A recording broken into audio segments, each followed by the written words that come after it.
اعوذ باللہ من الشیطان الرجیم بسم اللہ الرحمن الرحیم لا الہ الا اللہ محمد رسول اللہ صلی اللہ علیہ یا رسول اللہ صلی اللہ تعالی علیہ وسلم نور من نور اللہ الصلاۃ والسلام علیک یا رسول اللہ وعلی آلک واصحابک یا حبیب اللہ صلی اللہ تعالی علیہ وسلم۔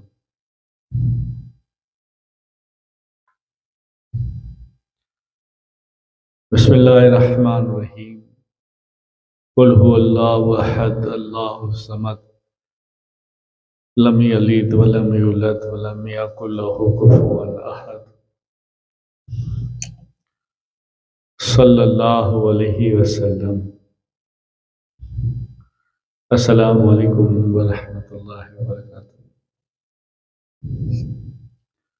کیسے آپ سب لوگ خیریت سے ہیں؟ اللہ خیریت فرمائے، کرم فرمائے، مشکل حل فرمائے، پریشانی دور ہو، حاجت پوری ہو، دین و دنیا میں کامیابی ہو۔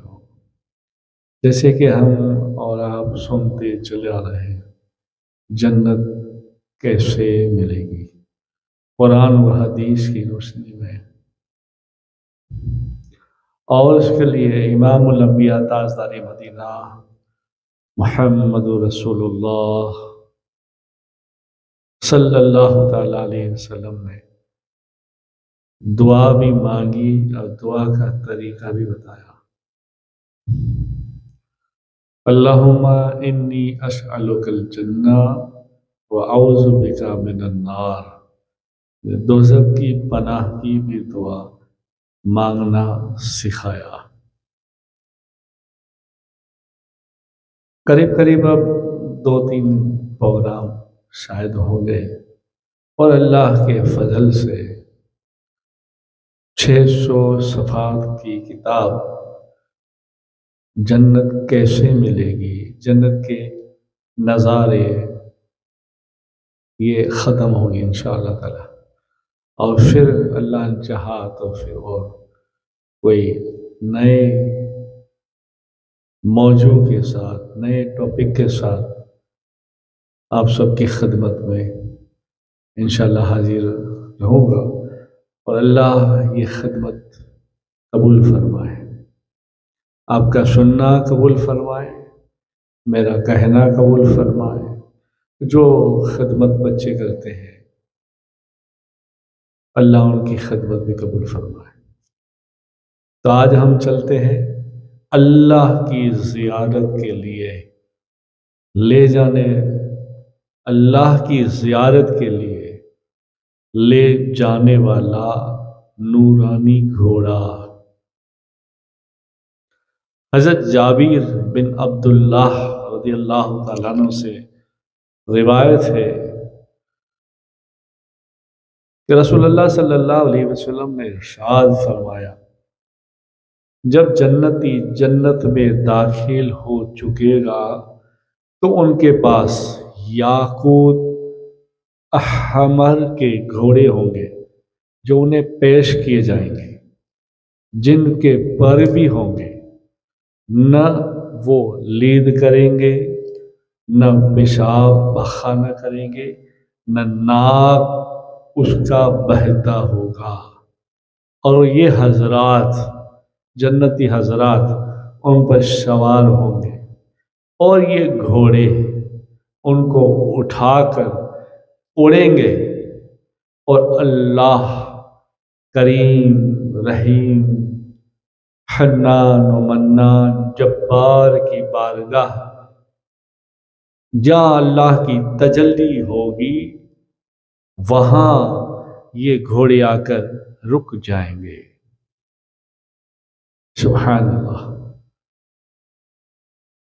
اور پھر یہ سارے جنتی اللہ کی تجلیہ کی زیارت کر کے سب کے سب جنتی سجدے میں گر جائیں گے، تو پھر اللہ تعالیٰ ان سے کہے گا اپنے سر اٹھاؤ اور کیوں یہ عمل کرتے ہو؟ سنو اے میرے بندو، میری بندیوں، یہ سجدے کرنے کا دن نہیں ہے، یہ نعمتوں کا، رحمتوں کا، عزت کا دن ہے، اور یہی دن کے لیے میں نے تم سے وعدہ فرمایا تھا۔ سبحان اللہ۔ اور یہ بڑی خوشی کا دن ہوگا جنتیوں کے لیے، اور اللہ تعالی پھر جنت میں ہوا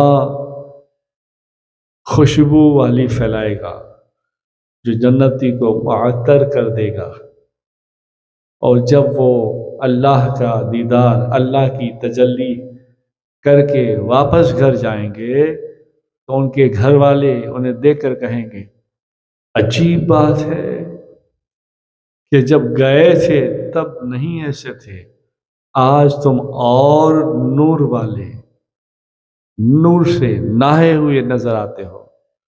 سبحان اللہ۔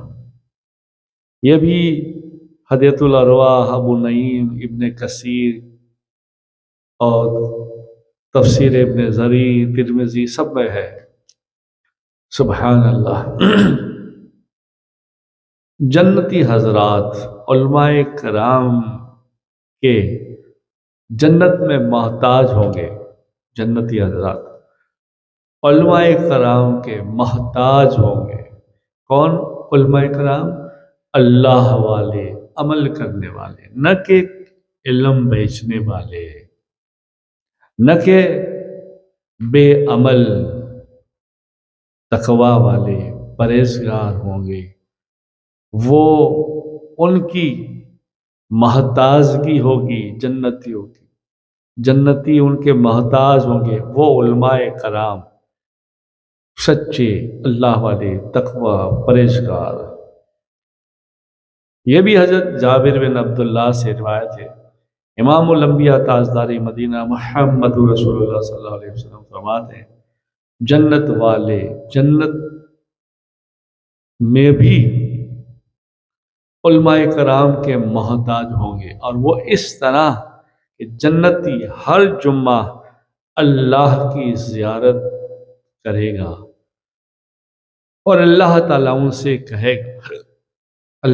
سے کہے گا تم جو چاہو تمنا کرو، مانگو، کیا مانگتے ہو؟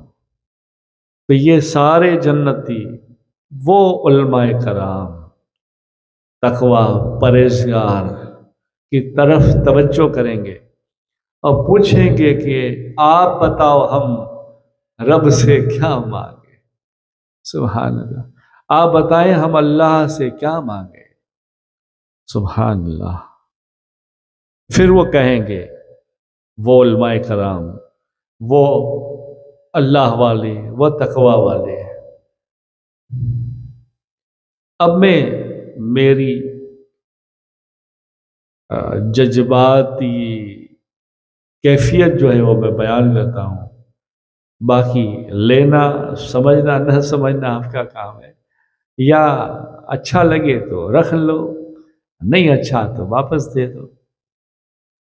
یہاں کہا گیا ہے وہ علماء کرام جو تقوی والے، پرہیزگار ہوں گے، اس سے میرا وجدان، میرا عشقی مزاج، عشقی حقیقت یہ کہتا ہے وہاں یہ اللہ والے ہوں گے، امام ابو حنیفہ، امام احمد بن حنبل، امام مالک، غوث پاک محبوب سبحانی شیخ عبدالقادر جیلانی، معروف خرقی، بڑے بڑے علماء کرام، جامی، مولانا روم، شمس تبریز، غریب نواز، بڑے بڑے اللہ والے، تقوی والے، پرہیزگار یہ ہوں گے۔ ان سے پوچھا جائے گا، امام ہوں گے، 12 امام، 4 امام مسلک کے بڑے بڑے جلیل القدر اولیاء کرام، میں تو یہ سمجھتا ہوں ان سے پوچھا جائے گا کہ اب ہم کیا کریں؟ اچھا ایک بات اور نقطے کی میں بولوں، آپ کو سمجھ میں آئے تو، پوچھا ان سے جاتا ہے جو جانتا ہوتا ہے، جو جانتا ہوتا ہے، تو یہ سب جانتے ہیں، انہوں نے دیکھا ہے رب کیسا ہے۔ پوچھا جائے گا صدیق اکبر پاک کو، عمر فاروق پاک کو، عثمان غنی پاک کو، مولا کائنات کو، امام حسن، امام حسین، بعد امام کو، کہ اب ہم کیا کریں؟ تو یہ بتائیں گے اب اللہ سے ایسی بات کرو، یہ کرو، وہ کرو۔ تو پھر جیسے دنیا میں مسئلے مسائل ہوتے ہیں اور علماء سے پوچھا جاتا ہے، ایسے وہاں پر ایسے سچے امام ہوں گے، علماء کرام ہوں گے، اللہ والے ہوں گے، شیخ ہوں گے، پھر وہ ان کو کہیں گے آج ایسے کہو، ایسے کہو، پھر ہمیں اللہ کا دیدار ہوگا، پھر اللہ تعالیٰ علماء کرام کے کہنے سے ان کو وہ نعمت عطا کرے گا جو اظہار، جو مانگی گئی ہوگی، اور ان کا ثواب بھی اہل جنت کو بتایا جائے گا، دیا جائے گا، کہ جب وہ سوال کریں گے پھر جنتی کہیں گے مولا بہت تو نے ہمیں نوازا، تو اللہ کہے گا نہیں، میں نے کچھ نہیں نوازا، ابھی تمہیں اور تمہیں خاص نوازش کرنے والا ہوں۔ سبحان اللہ۔ اور جنتیوں کی زبان کیسی ہوگی؟ ہر زبان ختم فعل ہوگی۔ جنت کی زبان، سارے جنت کی زبان، جنتیوں کی زبان عربی ہوگی، عربی۔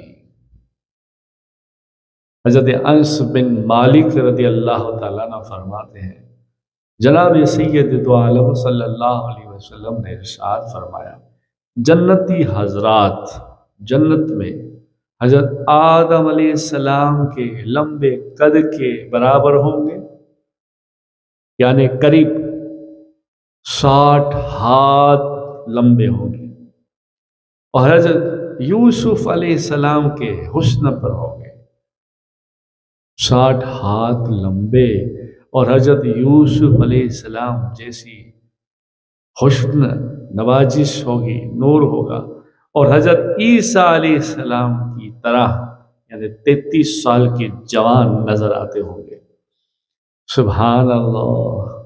اور امام الانبیاء سرکار دو عالم صلی اللہ علیہ وسلم کی زبان مبارک عربی ہوگی، اور ہر ایک جنتی عربی بولے گا، اور اس کے جسم پر بال نہیں ہوں گے، یعنی داڑھی کے بال نہیں ہوں گے، اور آنکھیں سرمئی ہوگی، سرما لگانے کی ضرورت نہیں ہوگی۔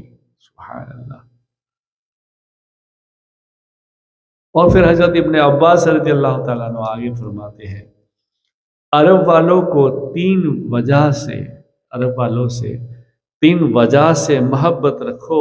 رسول اللہ صلی اللہ علیہ وسلم نے حکم فرمایا، وہ اس لیے آپ فرماتے ہیں میں عربی ہوں اور قرآن عربی میں ہے، اور جنتی والوں کا، ہر جنتی والوں کا کلام عربی میں ہوگا۔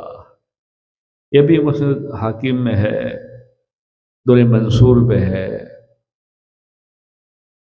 ابن کثیر میں ہے، الحمدللہ بڑی بڑی معتبر کتابوں سے ہے یہ ساری چیزیں۔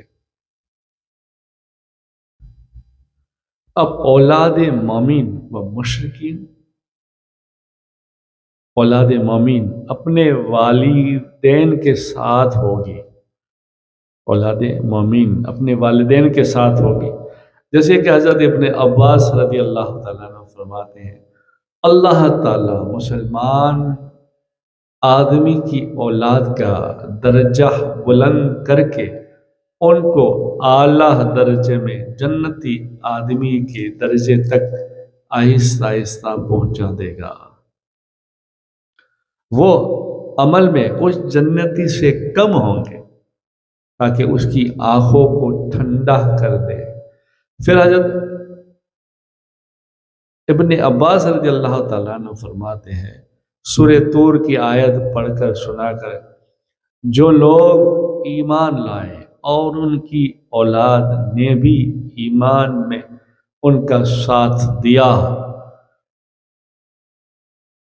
تو ہم ان کی اولاد کو بھی ان کے ساتھ شامل کر دیں گے اور ان کے عمل میں سے بھی کوئی چیز کم نہیں کریں گے۔ یہ قرآن پاک سورہ طور آیت نمبر 21۔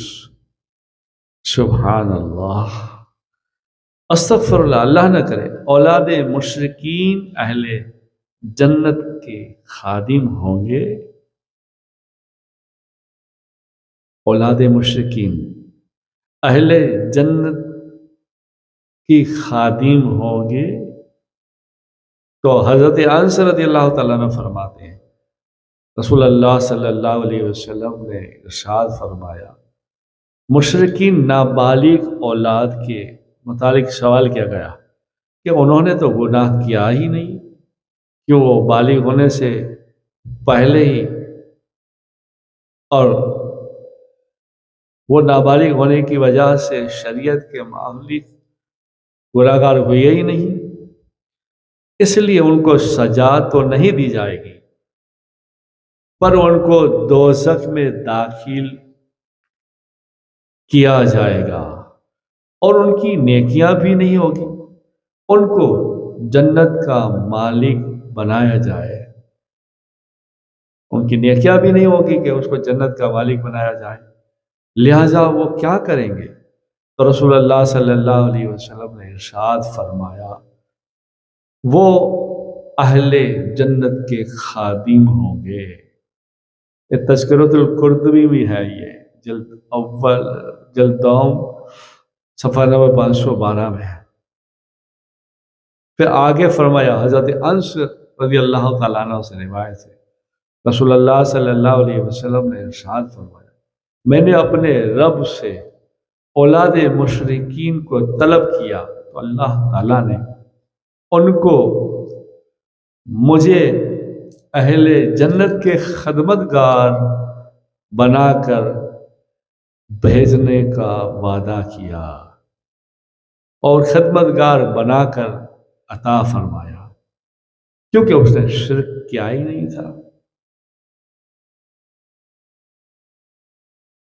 سبحان اللہ، یہ کنز الاموال میں بھی ہے، اس کے تو خاص حدیث کا نوٹ پوائنٹ کیا گیا ہے، 39,305 پر ہے اور 6 پر ہے۔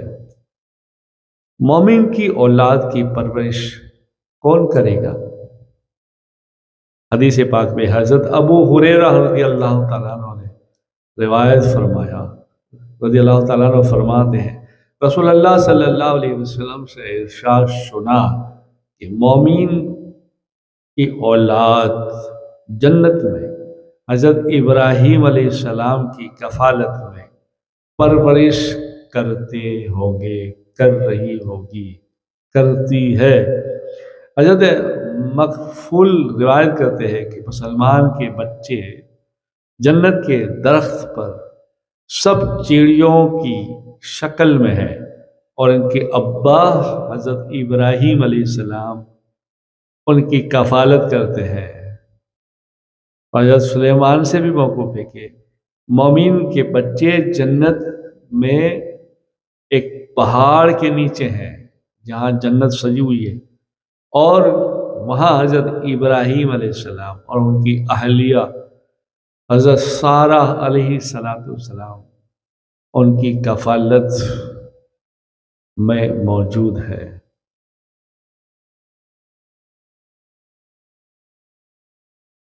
سبحان اللہ۔ اب ایک سوال اور بھی ہے جو کسی نے کہا، تو اس کا بھی خلاصہ ہے۔ لوگ کہتے ہیں ہم شروع ہی میں جنت میں کیوں نہیں پیدا کیے گئے اور یہاں دنیا میں آئے؟ تو ان کے 3 جو ہے علماء کرام جواب دیتے ہیں۔ نعمت کی عظمت کو پہچاننا ضروری ہے۔ اگر ہم دنیا میں پیدا نہ کیا جاتے تو ان نعمتوں کی قدر و منزلیت کیا ہے ہمیں خبر نہیں ہوتی، ہم واقف نہیں ہوتے، ہم انجام کار جنت میں جزائے اعلیٰ کے حقدار بن سکے اور زوال سے محفوظ ہو جائیں۔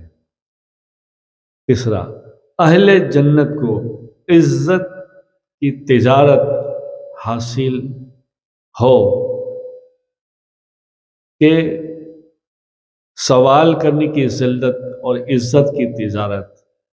ہم دنیا میں شریعت کے مطابق جئیں، اللہ کو راضی کریں، رسول اللہ صلی اللہ علیہ وسلم کو راضی کریں، اور پھر اللہ سے جنت مانگیں، اس کے بدلے میں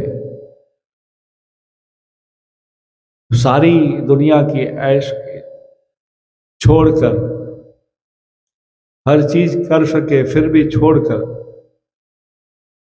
تو اللہ اس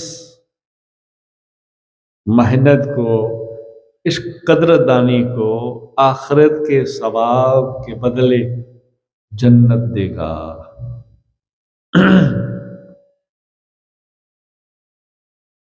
کبھی کبھی اللہ تعالیٰ اس کے یعنی مومن کے ایمان کی بشرت اعمال صالحہ کے مطابق خواب میں کبھی کچھ خوشخبری دے دیتا ہے، جیسے خواب میں کسی کو اچھا پانی دکھتا ہے، باغ دکھتے ہیں، پھل دکھتے ہیں، یہ ہے وہ ہے، اس کی یہ نشانی ہے کہ اللہ تمہیں جنت کی راہ چلا رہا ہے۔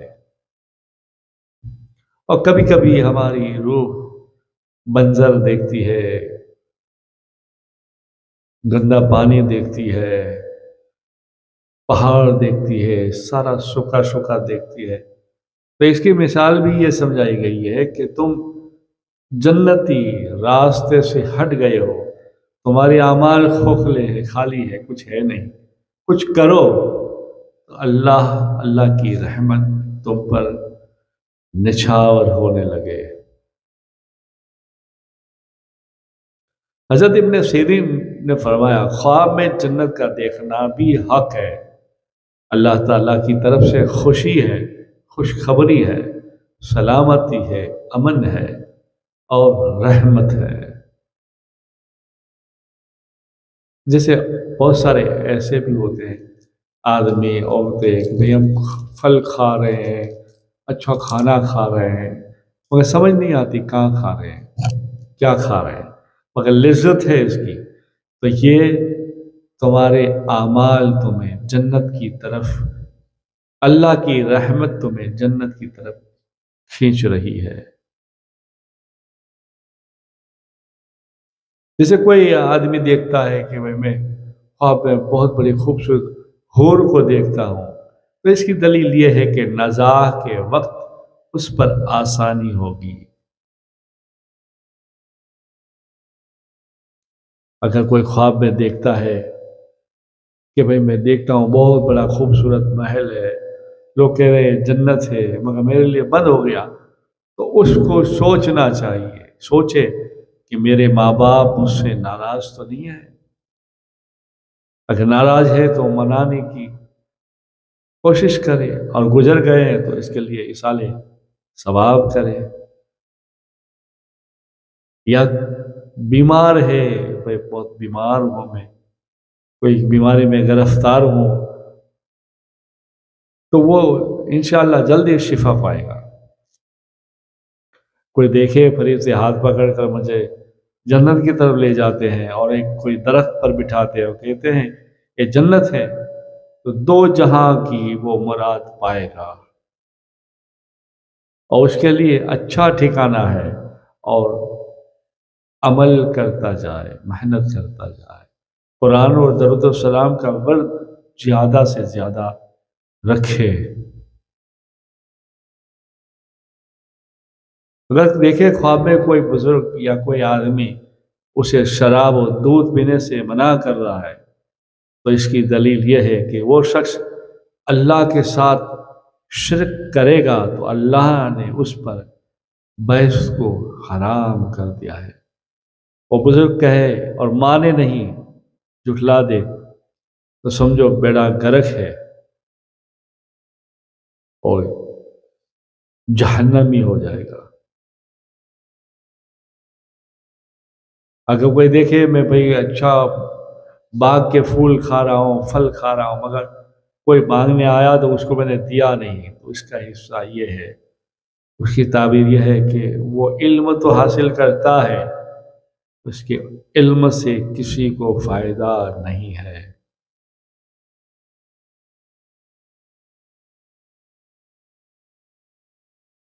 اگر کوئی دیکھے خوبصورت پہلے اور آگ لگ گئی ہے تو سمجھے دشمن پر فتح ہوگی۔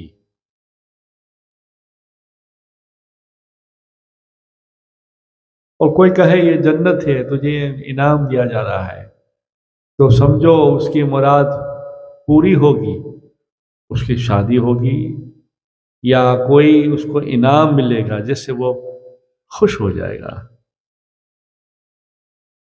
حضرت جابر فرماتے ہیں مغربی کہ دیکھے جنت کا مالک اس کے سامنے جنت کھول رہا ہے تو سمجھے اللہ کے رسول خوش ہے اور سلامتی ہے اس پر۔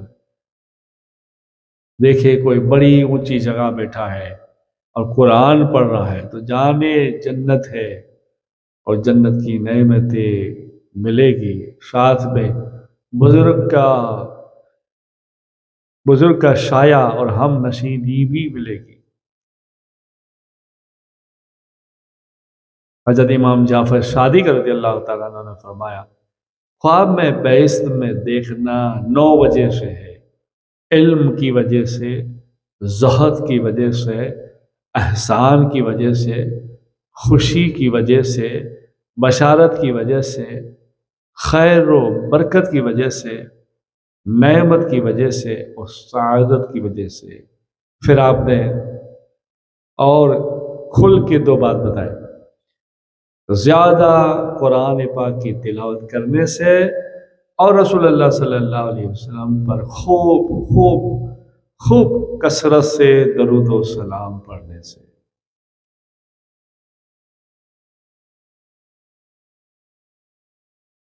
سبحان اللہ۔ اللہ تعالیٰ ارشاد فرماتا ہے سورہ زخرف میں آیت نمبر 71 میں، اور وہاں جنت میں وہ چیزیں ملے گی جن کو کوئی چاہے گا، جس کا دل چاہے گا، جن سے آنکھوں کی لذت اسے ملے گی، دل میں ٹھنڈک پہنچے گی۔ اور پھر فرمایا لہٰذا اگر کوئی جنت میں کاشتکاری کی خواہش کرے گا تو اسے کاشتکاری بھی دی جائے گی، اور یہ حدیث کی روشنی میں بھی ہے۔ حضرت ابو ہریرہ رضی اللہ تعالیٰ عنہ سے روایت ہے، رسول اللہ صلی اللہ علیہ وسلم نے فرمایا ایک دن کچھ بیان فرما رہے تھے، اس وقت رسول اللہ صلی اللہ علیہ وسلم کے پاس ایک دیہاتی بھی آ کر بیٹھا تھا۔ وہ کہنے لگا یا رسول اللہ، کیسے بھولے بھالے لوگ تھے، سبحان اللہ۔ کہنے لگے یا رسول اللہ صلی اللہ علیہ وسلم، میں دنیا میں کھیتی باڑی کاشتکاری کرتا ہوں، اچھا لگتا ہے، اگر آپ کی دعا سے جنت مل گئی تو جنت میں کھیتی باڑی ہوگی، کاشتکاری کر سکوں گا۔ سبحان اللہ۔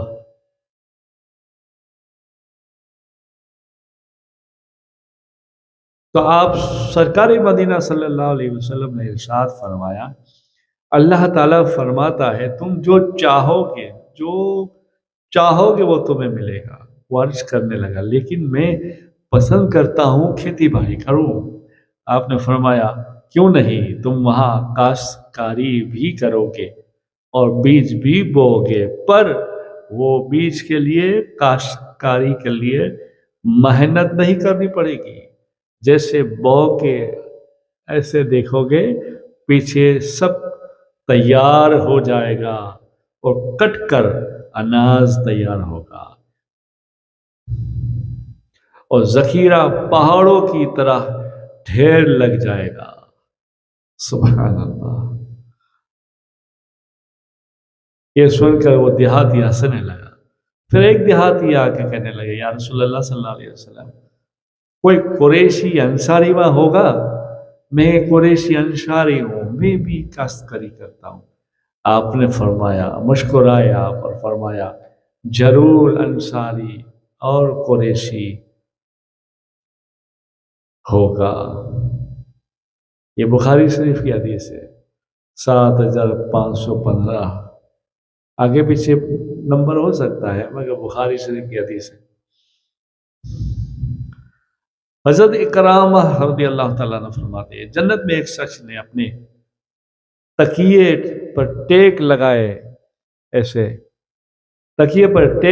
ایسے ہوگا، اپنے ہونٹ ہلائے بغیر اپنے دل میں کہے گا اللہ اکبر، اللہ اکبر، کہو اللہ اکبر۔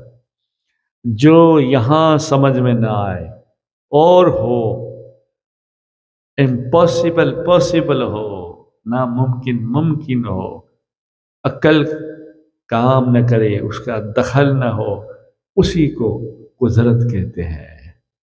اور اللہ ایسی قدرت دکھائے گا، سبحان اللہ، اپنے محبوب کے صدقے ایسی رحمت جنت والوں پر نثار کرے گا، سبحان اللہ۔ جو آپ سنتے چلے آتے ہوں گے، یہ تو آخری چل رہا ہے۔ جنتی اپنے تکیے پر ایسے ٹیک لگائے ہوئے بیٹھا ہوگا اپنے ہوش سے کچھ کہے گا بھی نہیں، ہوٹ ہلائے گا بھی نہیں، بس اپنے دل میں کہے گا کاش اللہ تعالیٰ مجھے اجازت عنایت فرماتا یا اجازت دیتا، میں کاشتکاری کروں یا جو کام جائز کرنا چاہتا ہو یا کروں تو میں کرتا۔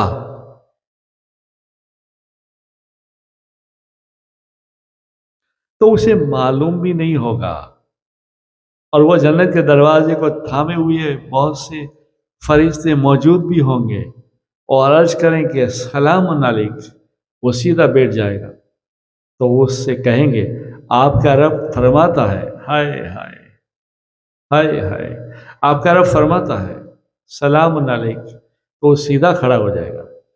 تو فرشتے کہیں گے آپ کا رب فرماتا ہے آپ نے اپنے دل میں ایک چیز کی تمنا کی جس کا اس کو علم ہے، اس نے یہ بیج روانہ کیے ہیں اور فرماتے ہیں لو اسے بو دو، اے ہائے، وہ ان کو اپنے دائیں بائیں آگے پیچھے ڈال دے گا اور وہ پہاڑوں کی طرح فوراً پھٹ جائیں گے جس کی وہ تمنا کرتا تھا، اور چاروں طرف کھیتی باڑی ہوگی اور فوراً جو ہے کٹ کر تیار ہو جائے گی اور پہاڑوں کی طرح ذخیرہ بن جائے گی۔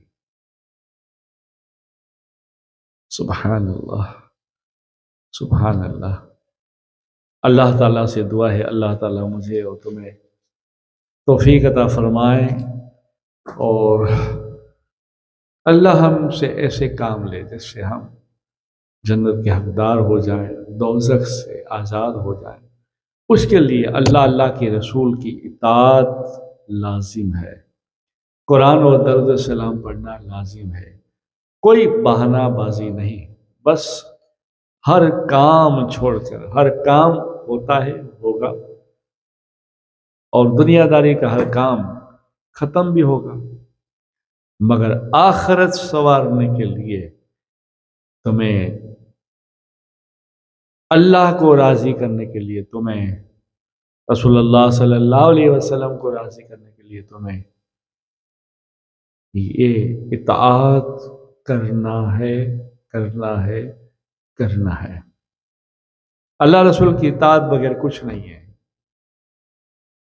جب اللہ رسول کی اطاعت کرو گے تو انشاءاللہ تعالی دنیا میں یہاں پر بھی، وہاں پر آخرت میں بھی کامیابی ہے۔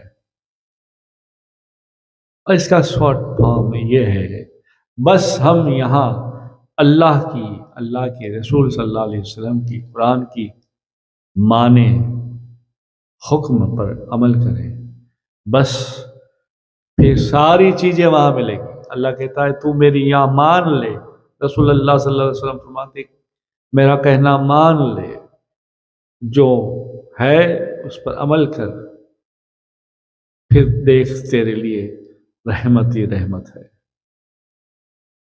تو آپ اپنا بہت بہت خیال رکھیے گا، انشاءاللہ پھر ملتے ہیں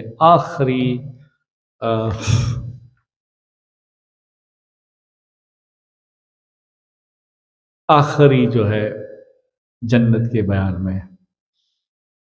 درود پاک پڑھے، اللہم صلی علی سیدنا محمد نور الانوار و سر الاسرار و سید الابرار، صلی اللہ علیہ یا رسول اللہ، صلی اللہ تعالی علیہ وسلم، نور من نور اللہ۔